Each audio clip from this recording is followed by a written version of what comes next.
अब आप लोगों के समक्ष श्री रामचरितमानस के लंका कांड का प्रसंग प्रस्तुत करने जा रहा हूँ, इसे आप श्रवण करेंगे। लंका कांड में वो सुलोचना तक के प्रसंग हो चुका है और अहिरावण का प्रसंग सुनेंगे। अहिरावण ऐसा राक्षस था जो पाताल लोक में रहता था और काली माई की बल चढ़ाता था, बल चढ़ा करके भोजन करता था। और रावण रावण ने सोचा कि अहिरावण को ही बुलाया जाए और उसके लिए रावण ने आकर्षक मंत्र का जाप करना शुरू किया। तो आकर्षक मंत्र का जाप करते ही अहिरावण का मन डोल गया और अहिरावण जान गया कि रावण हमको पुकार रहा है। तो सोचा कि इतना बड़ा प्रतापी राजा है, वो क्यों हमको बुला रहा है, क्या कारण है। तो अहिरावण चल पड़ा रावण के पास और रावण के पास आया तो रावण ने बहुत स्वागत किया, आदर सत्कार के साथ बैठाया और दोनों में, रावण और अहिरावण में बातें हो रही है। रावण ने अपना पूरा समाचार कहा, सीता हरण का और वो पुल बंधाया उसका, सुपनखा की नाक कटी में, सारी कथा वो रावण कह सुनाया और कहा कि कैसे दुश्मन का नाश होना चाहिए, इसी के लिए आपको हम बुलाए हैं। आपस में हम लोग विचार करें कि दुश्मन का नाश कैसे होगा, वो कैसे राम लक्ष्मण वो मारे जाएंगे। तो अहिरावण ने परामर्श किया, राय दिया कि देखिए पाताल लोक में हम राम लक्ष्मण को ले जाएंगे और वहाँ बलि चढ़ा देंगे तो आपकी जीत हो जाएगी। तो रावण ने कहा कि हम कैसे जानेंगे कि आप राम लक्ष्मण को ले जा रहे हैं।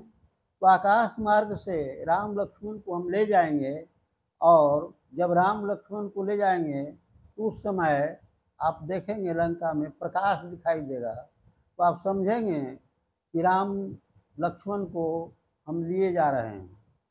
तो ठीक है, बातचीत इस तरह से हो गई। अहिरावण लौटा और पाताल लोक में गया।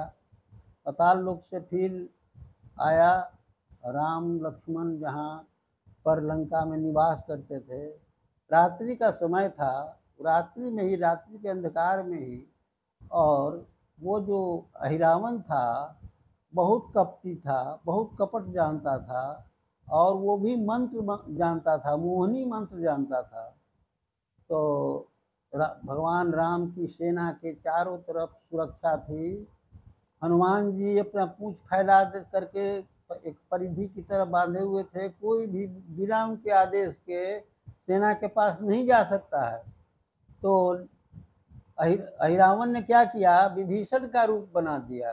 वो कपटी था, काफी कपटी था।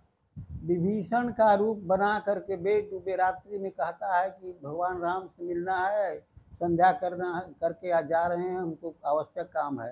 तो हनुमान जी इतना ध्यान नहीं दिए। हनुमान जी ने कहा कि ठीक है, विभीषण हैं, तो जाने की अनुमति दे दिया और जा कर के मन ही मन राम को प्रणाम किया और उसने अपने मोहिनी मंत्र का प्रयोग किया और मोहिनी मंत्र से सभी जितने सेना थी, सेना के सभी लोग, अंगद वगैरह जितने, राम लक्ष्मण, सभी लोग सो गए और उस मोहिनी मंत्र से सभी का मुंह बंद कर दिया और सभी लोगों को काफ़ी निद्रा आ गई। और तब उसने सोचा कि अब रावण का काम करना चाहिए, क्योंकि इसी के लिए तो हम आए हैं। तो यही सोचा कि रावण का अब काम होना चाहिए। तो राम लक्ष्मण को उठा करके वो ले गया रात्रि में, और रात्रि में ले गया तो आकाश मार्ग से चल पड़ा और आकाश मार्ग से राम लक्ष्मण को पाताल लोक में ले जाने लगा।